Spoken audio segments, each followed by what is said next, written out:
Hello students, I welcome all of you on my YouTube channel maximum mathematics. और आज हम लोग बहुत ही इंटरेस्टिंग टॉपिक पे डिस्कशन करने वाले हैं। एनटीएससी, आप लोगों ने नाम सुना होगा, नेशनल टैलेंट सर्च एग्जामिनेशन। आज हम लोग उस एग्जामिनेशन के बारे में डिस्कस करने वाले हैं कि उस एग्जामिनेशन की एलिजिबिलिटी क्या होती है, पेपर्स कैसे होते हैं, उसके बेनिफिट्स क्या आप लोगों को मिलते हैं। ठीक है, तो आज हम लोग उसको डिस्कस करने वाले हैं। बट फर्स्ट ऑफ ऑल, अगर आप लोगों ने अभी तक इस चैनल को सब्सक्राइब नहीं किया है तो सब्सक्राइब करिए इस चैनल को। इस चैनल के थ्रू आप लोग 9 to 12th क्लास के जो मैथमेटिक्स के प्रिपरेशन के वीडियोस हैं, क्लास के आपके वीडियोस होंगे, सब्जेक्ट वाइज ऑल वीडियोस आप लोग को मिलेंगे, यहाँ पे अवेलेबल रहेंगे। एंड एनटीएससी प्रिपरेशन के ऊपर भी मैथमेटिक्स के टॉपिक्स के ऊपर मैं सारे वीडियोस यहाँ पे आप लोग को देने वाला हूँ। साथ में ट्राई करूंगा रीजनिंग की, मेंटल एबिलिटी के भी कुछ टॉपिक्स जो भी पॉसिबल होंगे वो भी मैं यहाँ पर आप लोगों को प्रोवाइड करने वाला हूँ। Okay, so subscribe this channel and let's start it. So first of all, national talent search examination, जैसे कि आप लोग को अगर मैं बताऊं तो इस एग्जामिनेशन की सबसे पहली बात तो ये आती है कि एलिजिबिलिटी क्या है, कौन कौन से ऐसे लोग हैं जो इस एग्जाम को दे सकते हैं, एलिजिबल क्या है। तो आप लोग ऐसे पढ़ सकते हो, एलिजिबिलिटी यहाँ पे मैंने लिखी हुई है। All students studying in class 10th class के स्टूडेंट्स जो अभी 10th क्लास में पढ़ रहे हैं उन लोगों के लिए एग्जाम होता है। ठीक है, और इस एग्जाम के लिए आपको देखिए कंडीशन क्या है कि 9th क्लास में आपके पास 60%, अगर आप जनरल एंड ओबीसी कैटेगरी से बिलोंग करते हो तो 60% मार्क्स, और अगर SC ST कैटेगरी से बिलोंग करते हो आप तो आपके पास 55% मार्क्स होने चाहिए। ठीक है, नेक्स्ट, और दूसरी चीज क्या है कि आप 10th क्लास आपने रिपीट ना किया, मतलब आप फेल ना हुआ कभी। सेकेंड ईयर आपका दूसरा साल नहीं होना चाहिए, दूसरा तीसरा साल नहीं होना चाहिए। आप फर्स्ट टाइम बिल्कुल फ्रेश 10th क्लास में अगर हो तो आप इसके लिए अप्लाई कर सकते हो। फाइन, ठीक है, दैट मीन्स आपका 9th 10th में गैप ना हो। ठीक है, उसके बाद नेक्स्ट जो बात आती है कि सिलेक्शन प्रोसेस क्या होता है। ठीक है, चलो एलिजिबिलिटी हम लोग समझ गए। अब आप पूछोगे सर सिलेक्शन कैसे होता है, किस तरीके से होता है। तो यहाँ पे देखिए जो सिलेक्शन होगा वो आपके एग्जाम के थ्रू होता है जो 2 लेवल पे होता है। ठीक है, 2 लेवल एग्जाम होगा आपका, जिसको हम बोलेंगे पहले स्टेज 1 एंड स्टेज 2। ठीक है, स्टेज 1 जो एग्जाम होता है, चलिए अगर उसके बारे में आपको बताऊं तो स्टेज 1 एग्जाम जो होता है वो जो स्टेट होगा, जैसे आप अगर फॉर एग्जांपल आप यूपी से बिलोंग करते हो तो यूपी स्टेट आपका लेगा। ठीक है, यूपी स्टेट कंडक्ट कराएगा, स्टेट बॉडी कंडक्ट कराएगी। महाराष्ट्र से हो तो महाराष्ट्र कंडक्ट कराएगा, किसी यूनियन टेरिटरी से, ठीक है, तो वो यूनियन टेरिटरी आपकी कंडक्ट करेगी। तो स्टेट और यूनियन टेरिटरीज के थ्रू ही स्टेज 1 कंडक्ट होता है, जो कि जनरली आप बात करो तो फर्स्ट संडे ऑफ नवंबर को होता है। अगर कोई कंडीशन ऐसी आ गई कि फर्स्ट संडे को पॉसिबल नहीं तो फिर वो थोड़ा चेंज हो सकता है, किसी और संडे को ऑर्गेनाइज हो सकता है। ठीक है, अदरवाइज वो मोस्टली फर्स्ट संडे को ऑर्गेनाइज किया जाता है, नवंबर के फर्स्ट संडे को। और जो फॉर्म्स आते हैं उसके जो आप लोग को अप्लाई करना होगा वो आते हैं जुलाई अगस्त के अराउंड उसी ईयर में। फॉर एग्जांपल अगर आपको इस साल अप्लाई करना है, आप चाहते हो इस साल आप 10th क्लास में जाने वाले हो, आप स्टडी कर रहे हो, अभी आपने एडमिशन आपका हो रहा है 10th क्लास में, आप अगर इस बार देना चाहते हो नवंबर में तो आपको क्या है जुलाई अगस्त के बीच में उस जो जब फॉर्म आता है तो उस डेट में आपको उसको अप्लाई करना होगा। नेक्स्ट क्या होता है कि जब आप उस एग्जाम को क्वालिफाई कर लेते हो, ठीक है, तो आपका स्टेज 2 होता है। और स्टेज 2 क्या होता है, एनसीईआरटी लेता है। एनसीईआरटी जो सेंट्रल बॉडी है एजुकेशन, ठीक है, वो एनसीईआरटी लेता है, जो कि क्या होता है सेकेंड संडे ऑफ मई में होता है वो एग्जाम। अगर सेकेंड संडे को कोई ऐसे अनअवॉइडेबल सिचुएशंस आ गई कि एग्जाम नहीं लिया जा सकता तो वो चेंज हो जाता है। ठीक है, जैसे लोकसभा इलेक्शन अभी जब लास्ट हुए थे तो फिर उस समय थोड़ा सा चेंज हो गया था इसका शेड्यूल। ठीक है, मई में दूसरे उस पे हो गया, दूसरे टाइम पे हो गया था। उसके बाद सिलेक्शन के बाद नेक्स्ट हम लोग की बात समझ में आती है कि अच्छा हम लोग का कंपटीशन क्या है यहाँ पर। ठीक है, कौन कौन किन लोगों के साथ हम लोग को कॉम्पीट करना है। तो आप अगर उसको समझो तो ओवरऑल अगर मैं बात करूं तो नंबर ऑफ स्टूडेंट्स जो कि फॉर्म भरते हैं स्टेज 1 का एग्जाम देने के लिए total all across the India वो अराउंड 10 to 15 lakhs होते हैं। 10 से 15 लाख स्टूडेंट्स होते हैं जो अप्लाई करेंगे इस एग्जाम के लिए। ठीक है, अपीयर होते हैं इस एग्जाम के लिए। देन उस एग्जाम में वो ये सारे लोग स्टेज 1 में अपीयर होते हैं। स्टेज 1 से स्टेज 2 में जो लोग जाते हैं उनका जो नंबर होता है that is number of student selected for stage 2।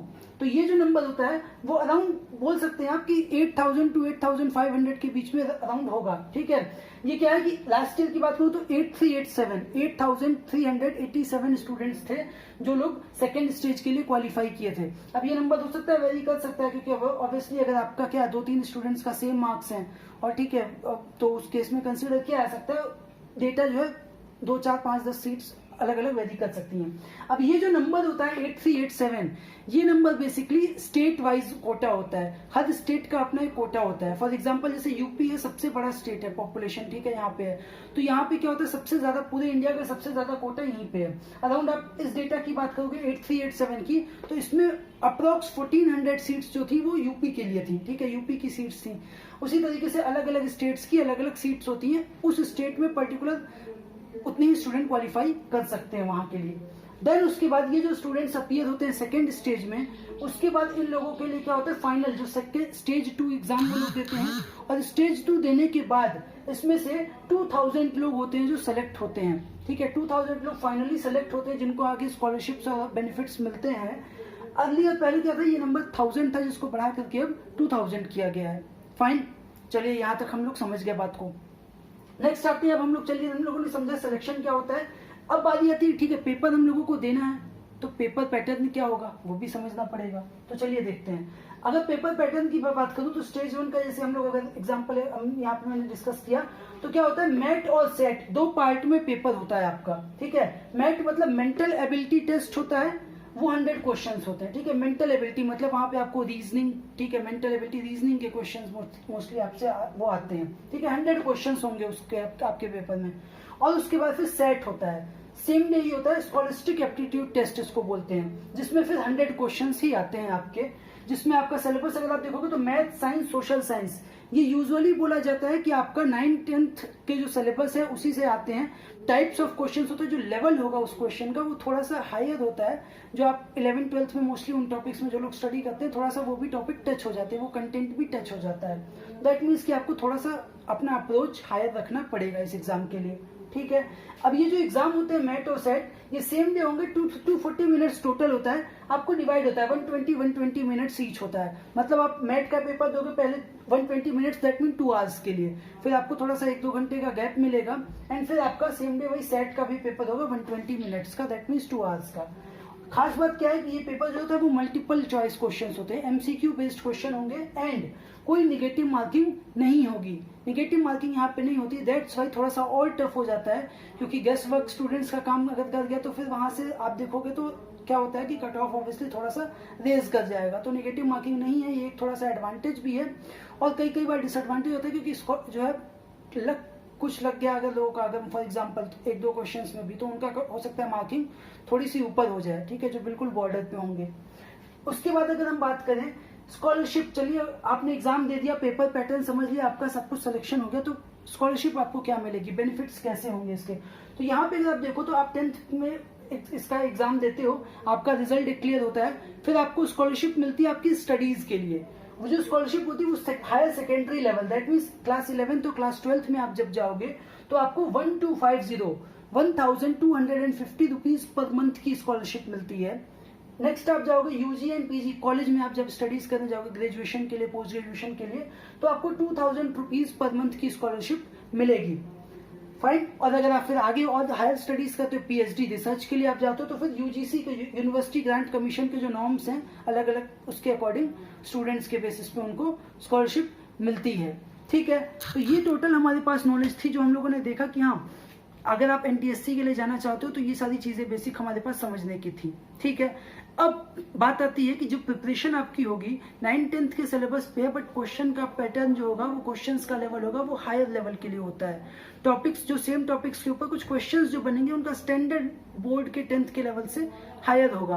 तो आपको जरूरत है बिल्कुल एक स्मार्ट प्रिपरेशन की, क्लास 9th-10th में जब आप अगर हो तो एक स्मार्ट प्रिपरेशन की आपको जरूरत है इसके लिए।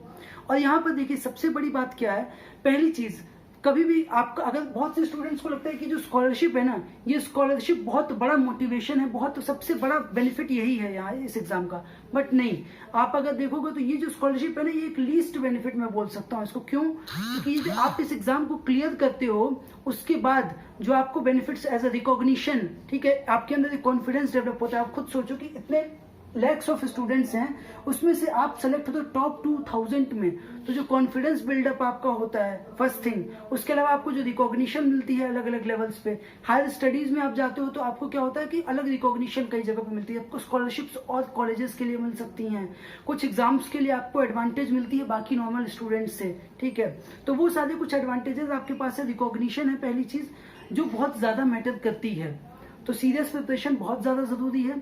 एंड नेक्स्ट, अब आप प्रिपेयर अगर कर रहे हो तो सबसे बड़ी चीज क्या है, सबसे जरूरत जो चीज है आज आपके लिए, पहली चीज क्या है, आप रेगुलर बेसिस पे अगर प्रिपरेशन कर रहे हो तो जो चीजें आपको ध्यान में रखनी है माइंड में, पहली बात कि आप सभी लोगों को पहली चीज क्या है कि जो मॉक पेपर्स होते हैं, जो आप एग्जाम दे रहे हो, एग्जाम के सैंपल पेपर्स मॉक पेपर्स होते हैं, वो पेपर्स कैसे होते हैं, बिल्कुल सेम एग्जाम के जो पैटर्न होता है रियल एग्जाम, उसी पैटर्न पे वो पेपर्स बनाए जाते हैं। तो आपको उन पेपर्स को अटेम्प्ट करना है ज्यादा से ज्यादा, मॉक पेपर्स को अटेम्प्ट करना है।